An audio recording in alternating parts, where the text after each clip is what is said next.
بخاری اور صحیح مسلم کی متفق علیہ حدیث ہے، مشکات میں ہے 6138۔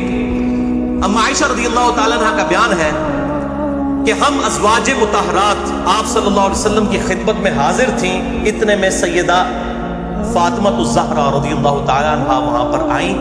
آپ صلی اللہ علیہ وسلم نے اٹھ کر استقبال کیا اور کہا خوش آمدید میری پیاری بیٹی، اور پھر دونوں باپ بیٹی ایک کونے میں بیٹھ کے آپس میں سرگوشی کرنا شروع کر دیا۔ اس سرگوشی کے فوراً بعد سیدہ فاطمہ نے زارو کتار رونا شروع کر دیا۔ نبی صلی اللہ علیہ وسلم نے جب سیدہ فاطمہ کی حالت دیکھی، اما عائشہ کے الفاظ ہیں، تو آپ صلی اللہ علیہ وسلم کا دل پسیج گیا۔ آپ نے فوراً ان کو اپنے قریب کر کے ایک اور سرگوشی کی تو سیدہ فاطمہ مسکرا پڑی۔ اب یہ ساری بیویاں بیٹھی ہیں، ان سے نے ڈسکس کیا وہ مسئلہ، صرف اپنی بیٹی فاطمہ سے رضی اللہ تعالیٰ عنہ علیہ السلام۔ سیدہ عائشہ کہتی ہیں جب نبی صلی اللہ علیہ وسلم چلے گئے تو میں نے فاطمہ سے پوچھا کہ بیٹا بتاؤ نبی صلی اللہ علیہ وسلم نے کیا بات کی؟ انہوں نے کہا آپ صلی اللہ علیہ وسلم کا راز ہے میرے سینے میں وہ افشا نہیں کر سکتا۔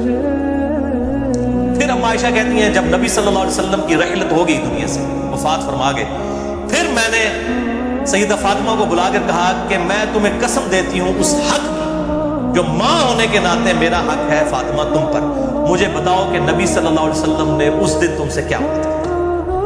تو انہوں نے کہا اب میں بتا سکتی ہوں، آپ صلی اللہ علیہ وسلم نے مجھے خبر دی تھی کہ ان قریب میں دنیا سے جانے والا ہوں، کیونکہ جبرائیل علیہ السلام ہر سال ایک دفعہ دورہ قرآن میرے ساتھ کرتے تھے، اس دفعہ 2 دفعہ قرآن حکیم کا دورہ میرے ساتھ کیا ہے، یعنی وہ سنتے سناتے تھے۔ تو اس میں انڈیکیشن ہے کہ اب میں دنیا میں زیادہ عرصہ نہیں رہوں گا، تو اس بات میں رو پڑی۔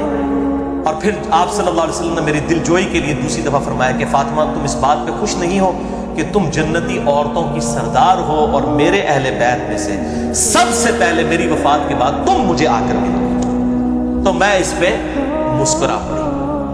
تو یہ آپ صلی اللہ علیہ وسلم کے علامات نبوت والے چیپٹرز میں بھی محدثین امام بخاری اور باقی ائمہ لے کر آئے ہیں۔ آپ صلی اللہ علیہ وسلم کی پروفیسی پوری ہوئی، 6 مہینے کے بعد سیدہ فاطمہ بھی انتقال فرما گئی، اور اس وقت ان کی ایج تقریباً 20 سے 22 سال تھی، زیادہ عمر بھی نہیں تھی۔ اور بیویوں میں سے سب سے پہلے سیدہ زینب جو ہے وہ آپ صلی اللہ علیہ وسلم کو ملی وفات کے بعد۔ دوسری حدیث بھی بخاری اور مسلم کی متفق علیہ حدیث ہے، مشکات میں ہے 5957۔ ابو سعید خدری رضی اللہ تعالیٰ عنہ کہتے ہیں کہ نبی صلی اللہ علیہ وسلم ایک دن منبر پر چڑھے اور آپ صلی اللہ علیہ وسلم نے ایک بلیغ خطبہ دیا، اور اس میں آپ نے کہا کہ اللہ تعالیٰ نے ایک بندے کو اختیار دیا کہ چاہے تو دنیا کی نعمتوں سے لطف اندوز ہو، چاہے آخرت کو اختیار کرے۔ تو اس بندے نے پھر دنیا کی نعمتیں چھوڑ دیں اور آخرت کو اختیار کر لیا۔ بس یہ ایک ایمبیگوس جملہ تھا۔ حضرت ابوبکر صدیق رضی اللہ تعالیٰ عنہ نے زارو کتار ہونا شروع کر دیا۔ ابو سعید خدری کہتے ہیں ہم نے کہا اس بوڑھے کو دیکھو ابوبکر کو، آپ صلی اللہ علیہ وسلم نے تو ایک کسی بندے کا ذکر کیا، ان کو کیا پتا تھا کہ ابوبکر کا انٹلیکچوئل لیول کیا ہے؟ بچپن سے ساتھی آپ صلی اللہ علیہ وآلہ وسلم کی عادتوں کو سمجھنے والے۔ پھر ابو سعید خدری کہتے ہیں جب آپ صلی اللہ علیہ وسلم کی وفات ہوئی اس کے کچھ عرصے کے بعد تو ہم نے کہا او ابوبکر صدیق صحیح روئے تھے، تو آپ صلی اللہ علیہ وسلم اپنے بارے میں کہہ رہے تھے کہ ایک بندے کو اللہ نے اختیار دیا، چاہے تو وہ دنیا میں رہے چاہے آخرت کی نعمتیں اڈاپٹ کرے، تو اس بندے نے آخرت کی نعمت کو اڈاپٹ کر لیا۔ اسی کانٹیکسٹ میں ایک صحیح بخاری میں حدیث ہے 3627۔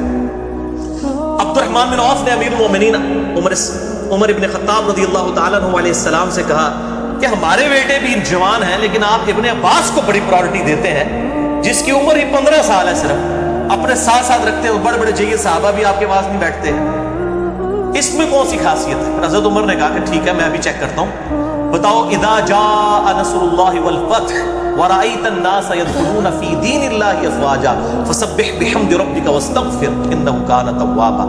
یہ جو سورت ہے اس کے بارے میں تم کیا جانتے ہو؟ تو کسی صحابی نے کوئی تفسیر، کسی نے کچھ کی، اینڈ پہ انہوں نے کہا ابن عباس اور منڈیا دس انہوں بڑھیا نو۔ ابن عباس نے کہا اس میں تو نبی صلی اللہ علیہ وسلم کی وفات کی خبر ہے کہ جب فتح ہو جائے اور دین میں لوگ گروہ در گروہ داخل ہوں تو پھر آپ اللہ تعالیٰ کی حمد بیان کریں، استغفار کریں، وہ معاف کرنے والا ہے، یعنی آپ پھر آخرت کی طرف مائل ہو جائیں۔ سیدنا عمر نے کہا اللہ کی قسم، جو ابن عباس نے کہا ہم بھی یہی تفسیر اس کی جانتے ہیں۔ انہوں پتہ لگا ہے کہ انہوں کیوں پرائورٹی دینے ہیں اس منڈے کو۔ تو یہ داڑھی سفید ہونا کوئی شرط نہیں ہے، کالی داڑھی والے کے پاس بھی سفید داڑھی والوں سے زیادہ علم ہو سکتا ہے۔